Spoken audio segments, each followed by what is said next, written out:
Welcome to the Hearts Entwined podcast. In this podcast, we'll be having discussions around the secrets which attract lasting, healthy, fulfilling relationships, creating a healthy mindset, and what women should know and understand about men. Introducing your host, Lyn Smith, the Queen of Hearts, relationship expert, trainer, speaker, and best-selling author of the Cupid's Bow technique. Lyn's mission is to have a positive impact in reducing divorce, domestic violence, and suicide. Welcome to the Hearts Entwined podcast. This is your host, Lyn Smith, the Queen of Hearts. And today, listeners, I'm excited to say I've got a lovely lady. Her name is Adrienne Everheart. What a lovely name, Adrienne, you've got there. Thank you. I'm so happy to be here with you, Lyn. You're very, very welcome. And today, Adrienne and I are going to be talking about one of my favorite subjects, and that's feminine energy. Adrienne is actually a feminine energy dating and relationship coach. So she's very aligned with what I'm thinking and what I'm teaching. So I think this is going to be a fabulous episode, Adrienne. Yes, I'm excited. I'm excited to speak with your audience and we can compare notes on feminine energy. Absolutely. So feminine energy, how do you actually get started in terms of explaining what that is when you have clients or people listening in on your podcast? Most women find me because they somehow stumble across some of my reading or a video or my podcast where I'm talking about a woman being in her masculine energy. And one of the greatest ways to know if you're in your feminine energy is if you can identify with your masculine energy more than your feminine energy. So if you think about your relationship with your partner and how often you're directing them, managing them, putting forth the effort, almost being strict and to direct and to the point. And if you think about your relationship and you can feel a lot of that, like you're the one whose energy is on top of your partner and covering your partner. And think about the last little argument you had with them or where things kind of went wrong. If you can really identify with that energy and say, oh, I have to keep my husband in line, or, oh, I have to make the dates with my boyfriend or he never would. If you begin to identify with that masculine energy of moving towards something, that's the first place we start with feminine energy, because feminine energy feels so different than taking action and moving towards your partner. Absolutely. 100% can identify with that. And having been in my masculine without realizing, because we don't know what we don't know until we do we? Right. Yeah. We don't know what we don't know. Exactly. And in this, our society and our culture, we have, feminine energy. We have feminist theory. We have feminism. We have so many gender topics are a hot topic right now, and as they should be. We should be able to discuss all of this and speak about it openly. And it really is about this discovery that I'm doing something in my relationship with a masculine energy partner. Most women desire some traits in a masculine energy partner. They desire that, and then when they get it, they can't keep it, or they're bickering, or they're arguing all the time, or they're at odds. And you begin to wonder, like, what's wrong with me? That was a big thing I was thinking. What's wrong with me? How can I be confident, attractive, have a good job, be educated, and not be able to keep a solid relationship, a loving relationship with my partner? And the discovery of what I was doing, I don't want to say wrong, but the energy that I was in more than my feminine energy was a huge thing. Changed my world from, I always say it changed my world from blue to pink, and everything began to look different, and all of my relationships changed and opened up, and my heart opened up. Everything began to have so much more feeling and sensation to it, because I was living in this world where you get things done and you are based on your accomplishments. Yeah. Been there, seen that, done that. Yeah. So, absolutely can identify with that. And I think it's important to say for any new listeners that are listening and tuning in that have not heard much about this topic before, is that we all have masculine and feminine energy. It's just that usually you have one more dominant natural core energy, and that doesn't necessarily have to be the same as your gender, does it? No, it doesn't. In fact, you can have a very neutral energy. You can have a neutral energy that kind of zaps or negates a masculine or feminine energy. A good example of this is if you are, let's say you're waiting for the train and a gentleman gives you a look and he kind of says hello, like he's interested in you. You can shut that down really quick if you're not interested. And that's more of a neutral energy coming in. It's neither masculine nor feminine. It might lean a little bit more towards masculine because it's saying a hard no, but that's kind of a neutral energy. Or if you've gone through a phase in your life where you're just not interested in dating, you rather spend time with, your family or pets or hobbies, you're in more of a neutral energy. Yeah, absolutely. And I actually talk about 5 different energies, one of them being the neutral energy, but also the unhealthy and healthy feminine energy, as well as the unhealthy and healthy masculine energies. Yes, absolutely. When I think of unhealthy, I'm glad you're using the word unhealthy because toxic is a big word. Yeah, it's a bit too bandied about these days, and narcissism as well, and labeling people as narcissists. I'm jumping on that bandwagon, I think is a bit extreme too. It is. I love to make videos talking about narcissism, talking about toxic energy, but to clear it up and understand that you don't really want to label. It's not helping your relationship to label your partner or anyone No. these terms. But going back to negative and positive, a negative feminine energy that I run into quite a bit is anxiety and control. And control can also be a negative or unwanted masculine energy as well. So both of these energies can have their ways to have a darker side, as we all do. And again, this is a great topic to speak about because no one really talks about this shadow side of ourselves, these shadow sides of our energy, where we really are, we want it our way. We want to get the results we want. And feminine energy, I always say it's almost like a willow just bending in the wind, or it's like a cozy, comfy chair. And masculine energy is like a strong tree, not flexible, or a very straight, upright chair. And you begin to align with these energies when you're in your relationship, especially with a masculine energy partner. You'll have this wonderful balance. It won't feel out of balance. It won't feel frustrated and feeling like there's anxiety or control that you're wanting to have in your relationship. I think it's important that we also clarify that the reason that we're talking about this as a topic is because it's a polarity between healthy masculine and healthy feminine energy, which creates usually more passion, more attraction, more fulfillment in your relationship and keeps that relationship alive. Oh, yeah. It's what makes your toes curl. You're just not aware of it until you start talking about it, right? Absolutely. Because I can, sort of remember when I was in a marriage for 23 years and that relationship was good. It was a happy relationship. We got on well as friends. But because I'd been through previous trauma, serious sexual assaults in my case, and that happened at a young age in my teens, I was very guarded in that relationship. My heart wasn't open. So I was quite cold when it came to intimacy in that relationship. So I didn't realize I was strongly in my masculine energy, and I was defaulting into that quite a lot, and then wondering why he was stepping more into his feminine energy, and then wondered why I was not finding him as attractive anymore. Yeah, then there's that, right? When we're just suddenly our partner is just totally turning us off. Yeah. And we all, you experience something that changed you and also allowed you to grow in a way that you otherwise would not have. And so many women have experienced trauma, sexual trauma, physical, emotional, mental, by men. And we're also supposed to somehow have relationships and love these masculine energy figures in our life. So that was a big one for me. I was drawn to feminine energy men because they were safe.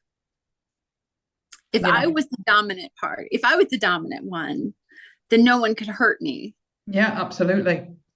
Yeah, and yeah, I wouldn't say it was strongly, I'd say more it was we were very much operating in more neutral types of energy, but Mhm. certainly, there were times when I was strongly in my masculine energy, and there were times that would then have him default more into feminine energy rather than become more assertive, Yeah. because there was no aggression there.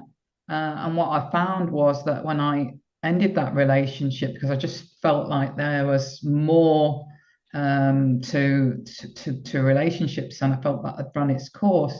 Mhm.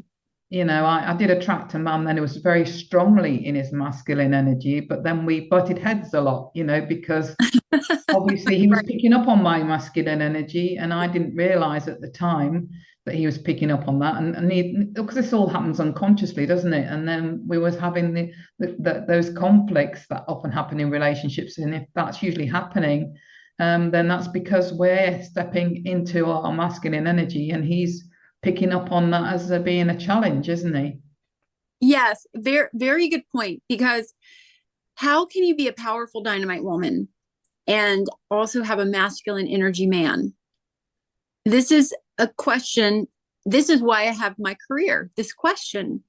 This is why I did this, because I am a powerful person. You are a powerful person, and so many women, we are not in the kitchen, and we're not doormats, and we're not just raising children. We have careers, we have hobbies and lives. We're intelligent, well-versed, loving, feeling creatures that want to have strong, healthy relationships with a masculine energy partner. And if you have a masculine energy man who picks up on your masculine energy and gets threatened by it and sees it as, I always talk about the two rams on the mountaintop just locking horns, you'll just have this experience where you're just locking horns over and over again. And it's a tough cycle or loop to get out of. Yeah, very much so. I've been through that sort of relationship as well, and on this journey of learning lots of lessons, I think I've been through all the different dynamics that you could possibly think of, other Yeah. than same sex, I have to say. But Right. that's just not me. But certainly I think this operates as well and is equally true for same-sex relationships. I do feel that you have to have that polarity, with one of you being the masculine energy, the more core natural energy, and one of you being the more natural core feminine energy, to create Mm-hmm. that polarization in any sort of relationship, regardless of whether they're same sex or opposite sex. Absolutely. It never fails. I will get about once or twice a month, I'll get an email from someone who says, you're really living in the dark ages with this masculine feminine energy thing, Adrienne. Gender issues, you should not be speaking about this because of gender. And I tell them, look, even in non-binary relationships or in homosexual, any type of relationship, there is one partner that is more in a feminine energy and one in a masculine energy. Sometimes you get partners that are both neutral and they almost function as one being. Now, if this works for a couple, occasionally you'll meet a man and he wants to do everything 50-50. He wants you to pay half of the bills. He pays half of the bills. He wants you to do half of the work. He does half of the work. You'll meet a man like this. And then the woman, if there's any part of her that is not okay with this sort of 50-50 relationship, she'll begin to lose interest in him. Or in the bedroom, things won't feel good. They'll feel robotic. And without that passion and that toe curling experience that masculine and feminine energy polarity gives us. So there's always some feeling of that, of feeling our partner's power, their natural power, and then our natural ability to receive in the relationship. Now, outside of the relationship, a woman can be in her masculine energy as much as she needs to. For example, her career, or having any sort of business negotiation.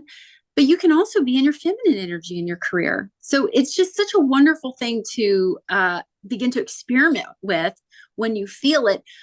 I have a question for you.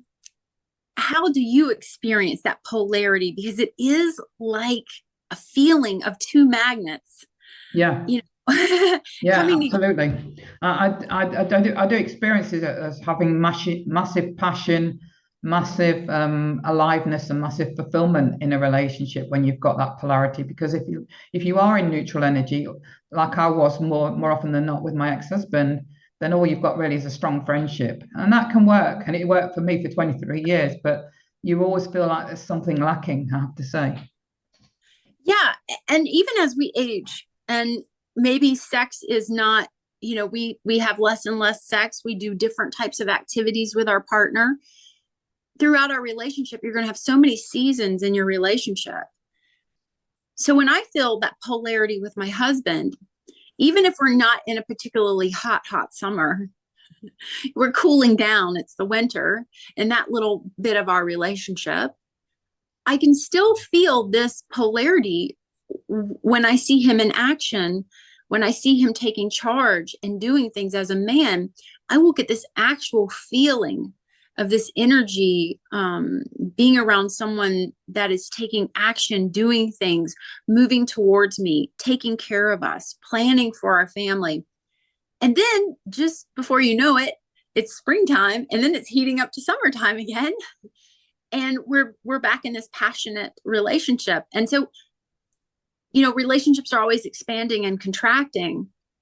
And the beautiful part about masculine and feminine energy is trusting that process and trusting what you're feeling in your body, finding those feelings and noticing if you're having triggers, if you're wanting to run from those feelings, or if you can allow some of those feelings without judging them, controlling them, or necessarily taking action. Yeah, so true. So for you, then, I believe that when you're coaching and training and working with your clientele, you're sort of really focusing on the feelings and listening to your body and that intuitive knowing that we have as feminines. Yeah, I have something called the parfait method, where you have a parfait or a trifle if you're in the UK, and it's about these layers that we have, and then you have a core emotion.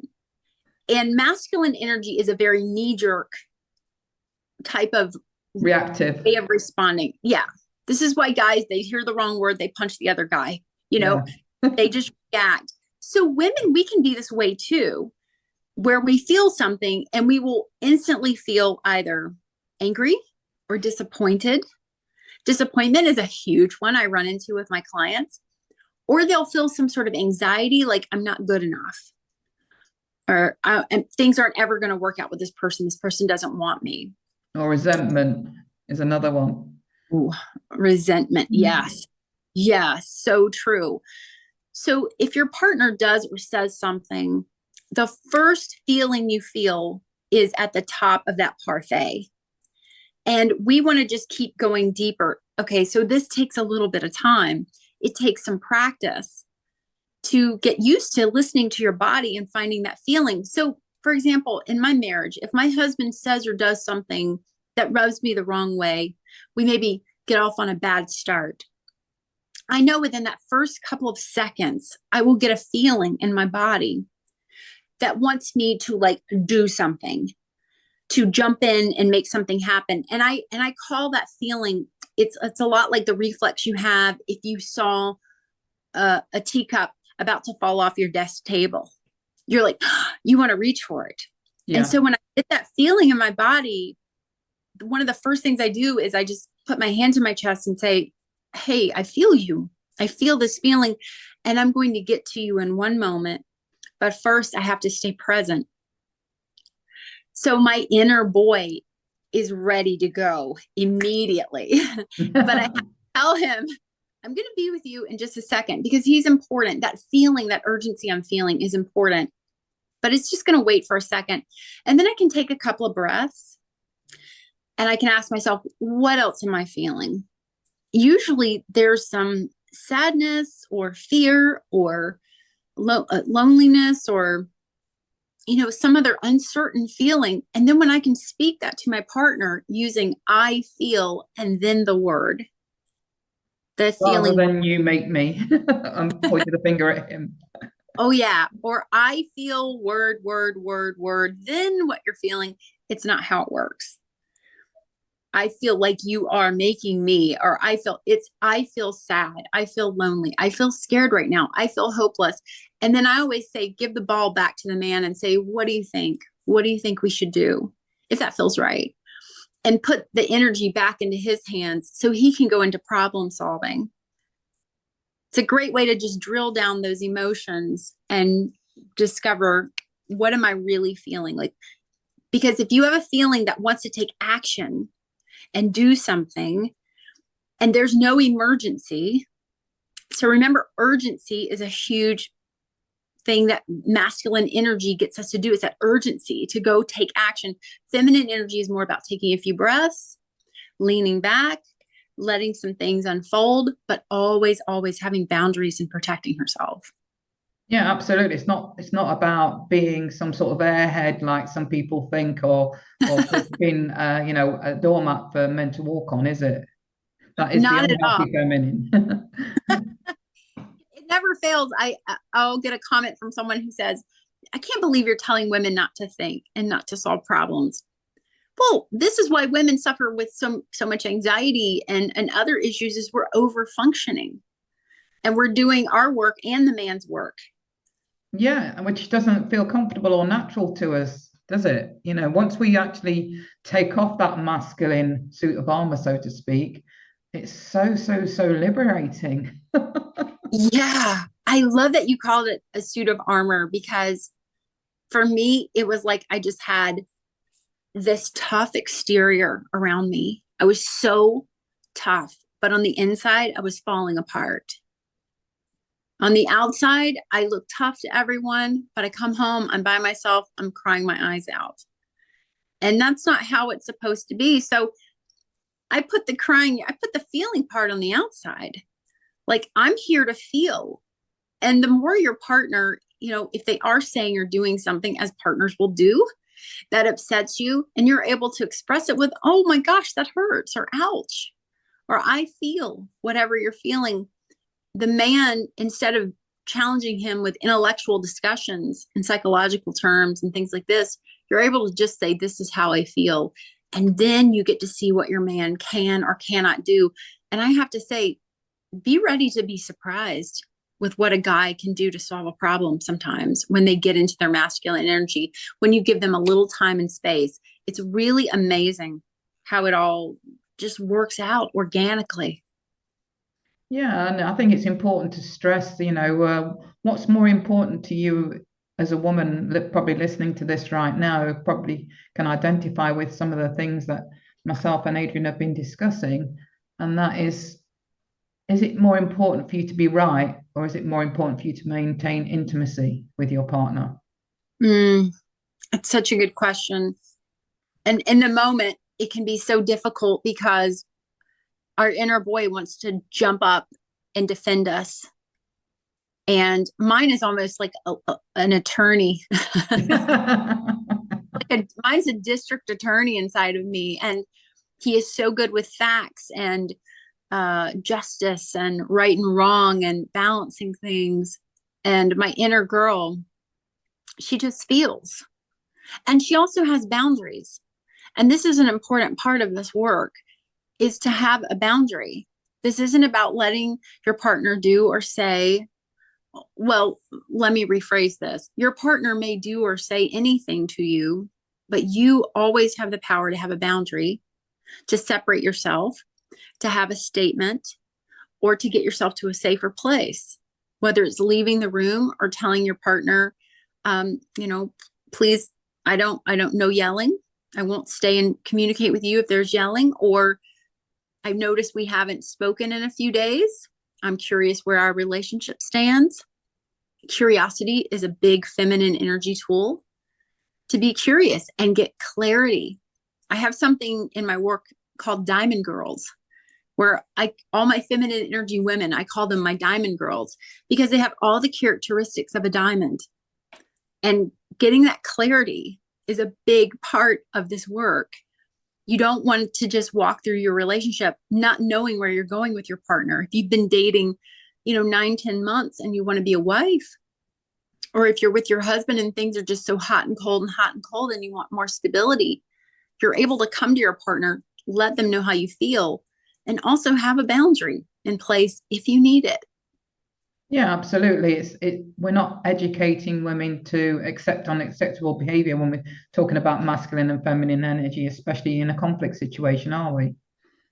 Especially, in fact, women struggle with boundaries. We struggle with knowing what they are. We feel disappointed and we know we're feeling something. And a big one I get is, a man was disrespecting me. He was disrespecting me. So you have to figure out, like, he's disrespecting you because on some level he's getting away with it. And when you put that boundary in place, that I'm a high quality woman, I'm a diamond girl, I don't accept that sort of behavior, and you're able to have that boundary and let him know how it feels when that boundary gets pushed or ignored or whatever it may be, you have the best chances of making this relationship stronger, more loving. Now, this doesn't mean that every man is going to be able to do this flawlessly. No. This is a practice. Yeah, it's a practice. Men are going to mess up. Oh boy. As are we. And so will we. And I always think of that when my partner comes to me, and if he's especially heightened or spiraling or in an emotional state, I think of the times that I come to him the exact same way, and I expect him to be there for me. And so often in a situation like that, if your partner is in his feminine energy for that moment, he's feeling and he's experiencing, it doesn't mean it's the end of the relationship. You have to also be able to meet him there. I call that really, really get him, where if your partner is experiencing some big emotion, he's upset that his boss, he looked him over for a promotion, or someone at work is irritating him. You just look at his face and see one emotion on that face. And you simply say, oh my gosh, you must be feeling so frustrated. Just that one word, frustrated, you must be feeling that. And if you're wrong, great, let the guy correct you. But now you're connecting, and you're not solving his problems for him, but you're connecting on some level. Yeah, absolutely. I love that example. And it's all about creating a safe space for each other, isn't it? To be able to be vulnerable when we need to be. Oh, I love that. Exactly. It's not about, here's a line, I'm feminine, you're masculine. You have to always be the one who supports us and takes care of us. It is about coming together. If you really think about a Venn diagram, you're going to have masculine and feminine energy. There are going to be certain times a woman absolutely goes into her masculine energy. I took a trip not too long ago with my husband where he wasn't feeling well during the trip, and I had to take over a little bit, getting us to the right place on time and calling a car. I have different strengths than he does in that moment, and that's fine. It's not a way of life. This is just temporarily how this, temporarily I'm having to lead, but we're coming together as one unit in that moment. Thank you for sharing that example, because it's okay, like you say, to occasionally default into masculine energy, whether that's in the workplace, whether you're in a sporting environment and you need it for the competitiveness, or even if you're in a dangerous or fearful situation and you need to step into masculine energy to protect yourself in that moment. Yeah. I love that. I love that. That made me think of playing like board games or something like that with my husband. And we puzzle a lot, and I'm very good at sorting. I like to sort all the puzzle pieces, but then I'll look over there at him and he'll be already putting the edges together. And I'll go, wait a minute, I want to put together some of the edges, It's such a good example because we have our strengths, but the guy will go right to putting the puzzle together and let you sort all day long. And that was true. I have to put a boundary when we do a puzzle together. I say, hey, I'm doing these parts. These are the parts I want to do in this puzzle. Don't you do them. Let me have my fun, right? Because the guy will just take over. It's what they're named. That's very true. That's very true. Well, we're coming up more towards the end of our episode now. So, Adrienne, what is the best contact information that our audience can use to get in touch with you should they be interested in reaching out and connecting? Well, anything you want to find out about me, is on my website, and that's everheartcoaching.com. And that's ever, then HEART coaching.com. I've got my podcast, I've got my programs, I have a best-selling ebook. There's so many things you can learn about me just by visiting my website, Everheart Coaching. Excellent. Thank you for sharing that. And any final words of wisdom around this really great and vast subject of feminine energy that you would like to share before we close up the episode? I do. I have one final nugget that I would love to share. So I do have this best-selling ebook, 500 Ways to Talk to a Man. I have written out all these scripts and words and phrases that help you get into your feminine energy. Now, this work is ultimately about how you feel, correct? You have to find how you feel. You have to go through that parfait, find that core feeling. But one of my favorite scripts I share in that book is I feel, I don't want, and what do you think? Now, let's use it as a quick example. I want you all to try this today when you're communicating with your partner. So let's look at me with my puzzle and me and my husband. So I'm feeling left out. I don't want to, not let you do this part of the puzzle or control this puzzle in any way. What do you think? And let your partner go into problem solving and see how that works. So it's I feel, I don't want, what do you think? Fabulous. Great example. Thank you so much, Adrienne. That's been a really insightful and really great conversation today. Oh, thank you for having me, Lynn. I have really enjoyed speaking with you. I'd love to do this again sometime. I'm sure we'll have you back on again. You're definitely one of my aligned guests that's definitely very much doing what I'm doing. Thank you so much for coming with me today and sharing in all your insights around the feminine energy topic. My pleasure, Lynn. Thanks again. So it just leaves me to say, true love starts with opening our hearts. And until next time, goodbye for now. Thanks for listening to the Hearts Entwined podcast. You can follow Lyn via the Facebook group Two Hearts Entwined, or search Lyn Smith, inspirational speaker, at LinkedIn, or email lyn@hearts-entwined.com. That's LYN@hearts-entwined.com. Remember, true love starts with opening our hearts.